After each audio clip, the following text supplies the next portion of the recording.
یو ملا دونه مسکین سو یو ملا چې اخر بیخي دا ته ودرېد چې اوس نو فقر شروع کړي انو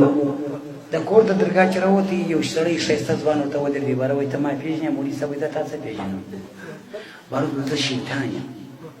نو ده ورته شیطان نو خو یو ځوان یې خو وکړه خو د مسکینۍ مړ سو ده ورته زه ځواني سر کوم بیا خو په خوله کې ولر لر به انشاءالله کوم مقصد کوم نو باره دا شیطان ورته وویل زه به درته آس سم خرڅولی نه شي ده ور په هغه قیمت یې ګس ورکوم نه ته چې پاتې درغلي ګران خرڅوم خو ته زوی مړ یو چموک انو شیطان آس سو مولي صاحب په سپور سو آس چې ګنج ته راغلي دا خلک سره راټول سول اخر د مژوارو خلکو د دغه نکې دی پاوکم خانانو در وس ورسېد ووتې بره د کلي ملک رانیوی بیخي لوی ملک رانیوی آس یې رانیوی پیسې مولي صاحب بیرته واچو د مولي صاحب کار پیسې سره یې لکه شیش بېپره نیولې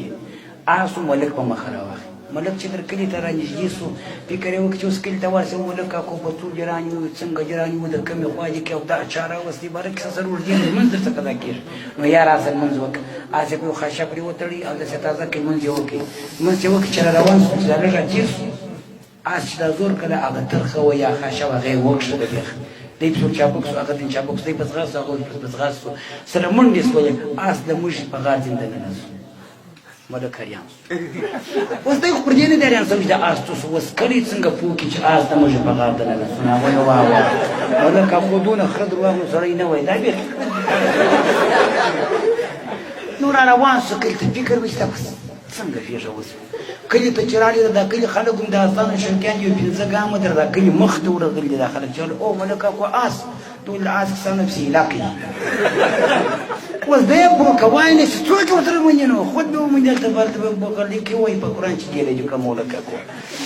باره ورته یې ملک اکو خو دوی ول آس راویل د آس کسانو درته هم سره وچ کوي نو ته څه کیسه کوئ هغه وایي ملک اکو اولو دلته انګریزګای پرېږدي د آس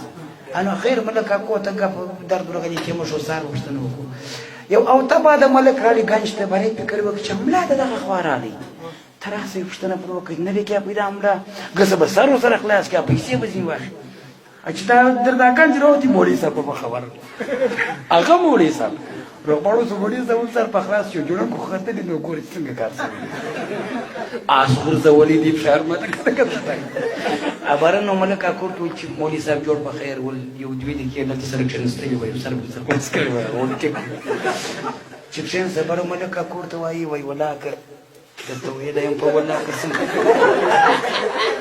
مولوي صاحب موږ ته سره انډیوالان یو دا کیسه به پر دغه ځای پاتې دا کیسه یې پر دغه ځای پاتې هغه ورته وو